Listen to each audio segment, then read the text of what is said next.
With U.S. troops now out of Afghanistan, this leaves citizens in Afghanistan, and especially women, vulnerable to the Taliban. So joining me now for our 7 Up Front is Dr. Debotri Dar from the Institute for Research on Women and Gender at the University of Michigan. Thank you for being here with us tonight, Dr. Dar. Thank you so much for having me. Well, with the Taliban regaining power in Afghanistan, what does this mean for Afghan women? Well, unfortunately, not very good news. The last time that they were in power, we saw education for girls and women restricted. We saw employment opportunities restricted, mobility restricted. We saw chilling videos of women being thrashed in public for not wearing the burqa or for not being accompanied by a male member when they ventured out of home. And so going forward, one is worried particularly about those women whose lifestyles might be deemed too westernized by the Taliban. Given my work in women's and gender studies, I also worry for sexual minorities and other minorities in the country, and in general, anybody who might be seen as a US ally. So you mentioned American citizens who are not yet out of there, they are yet to be evacuated. So, yes, so all of these groups one worries for. Well, looking at a new poll that finds fewer than 4 in 10 Americans approve of the job that President Joe Biden did in handling the situation in Afghanistan, what is your opinion, and what would have been the best way to remove these troops from Afghanistan, in your estimation? Well, certainly, I'm not a military expert. My work is in women's and gender studies, but I will say that I think I join, a lot of people in believing that the removal of troops could certainly have been better handled. I think we all saw images of people racing in fear and confusion, and even trying to hang on to the planes while they were leaving. And that was heartbreaking. We saw babies being passed over fences. We saw a lot of those images, I think. And so it would be hard to argue against the fact that it could have been better managed. I think a lot of what happened was also that on the ground, things were not planned that well because, we were taken by surprise in a sense. But in the long term, I think many people are united in feeling that it was not a sustainable war. You mentioned 20 years.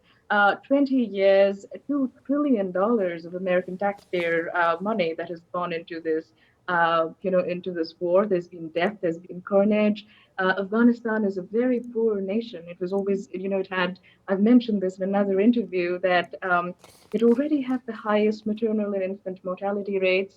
And it's been ravaged by this war, and by becoming, in a sense, the playground for major world powers, who, right from the Cold War era and right from the Soviet invasion of Afghanistan in 1979 onwards, who have basically used this space as a way to, fight their big global battles. Mm. So back to your expertise, ma'am. I mean, what can people here in the U.S. do to help protect women's rights in Afghanistan? So I think that that's what it is, that an acknowledgement of that history. When we study women's rights in that area, we study it in the context of this political history.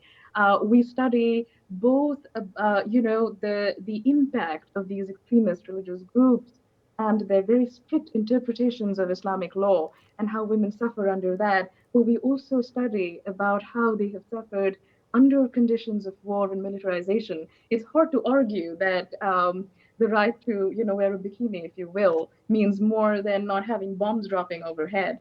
And so, again, sort of acknowledging that difficult history and the ways in which, at that time, the U.S., provided military training and equipment and arms and so forth to a lot of these extremist factions to fight the Soviet at the time, and how that led to a progressive marginalizing of moderate voices in the area, so that some of these very extremist groups could then come to power. The Taliban was just a very small extremist group among several at the time, and it came to power by 1995. So in that period, there had already been so much of militarization in that area, so much of training, such a lot of illicit arms, And so we who study women's rights in that area often find it hard to separate this particular political context, from the challenges that women are facing on the everyday. And so, yes, we are very worried. It is a humanitarian crisis, under the Taliban, and we are very worried. But we are also sort of cognizant of how going in with guns blazing again, is probably not the solution. And that if we are looking at, building just futures and a newer world, that we have to think outside of, some of these very easy solutions that we fall back upon. I understand that when we are faced with a difficult problem, we want an easy solution because our hearts are hurting, and I'm with you there.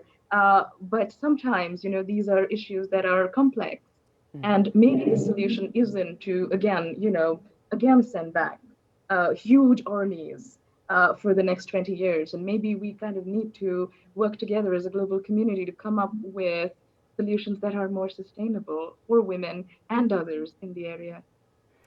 Doctor, and as you're speaking, we're seeing very important images of young Afghan girls in the classroom, images that need to continue in the future.